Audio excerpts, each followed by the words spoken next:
न देवकी पुत्रः न वसुदेवसुतः न अनिरुद्ध पिता न रुक्मिणी वल्लभः कृष्णा स्वयं कृष्णः. म्हणजेच कृष्ण हा स्वतःच कृष्ण आहे. का तो कृष्ण आहे तर त्यांच्या त्यांचे असलेले जे पोटेन्शियल आहे त्यांनी स्वतः ओळखायला सांगितलं आहे. श्रीकृष्ण म्हणतो की आपल्यातलं पोटेन्शियल आपण स्वतः ओळखा, तरच तुम्ही सर्व जगावर राज्य करू शकता, तरच तुम्ही इतरांवर देखील चांगल्या गोष्टीने तुमचा प्रभाव पाडू शकता. विनाकारण जर तुम्ही राज्य करत आहात आणि तुमच्यात जर ते पोटेन्शियल नसेल तर तुम्ही ते योग्य प्रकारे राज्य नाही करत, असाच संदेश त्यांना द्यायचा असतो.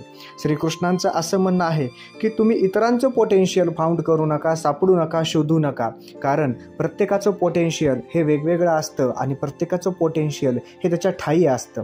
हे स्वतःचं पोटेन्शियल तुम्ही शोधा, स्वतःचं पोटेन्शियल तुम्ही निर्माण करा. यासाठी लागतंच काय, एक चांगले गुण लागतात, तुमचे चांगली काम करण्याची स्किल लागते. तुम्ही कशा प्रकारे एक चांगलं कार्य करू शकतात, मग ते गृहिणी म्हणून घरात असू द्या किंवा एक कर्ता पुरुष म्हणून घराच्या बाहेर असू द्या किंवा कर्तव्यपरायणतेवर असलेला तुम्ही एखादे कोणते अधिकारी असू द्या किंवा कर्मचारी असू द्या.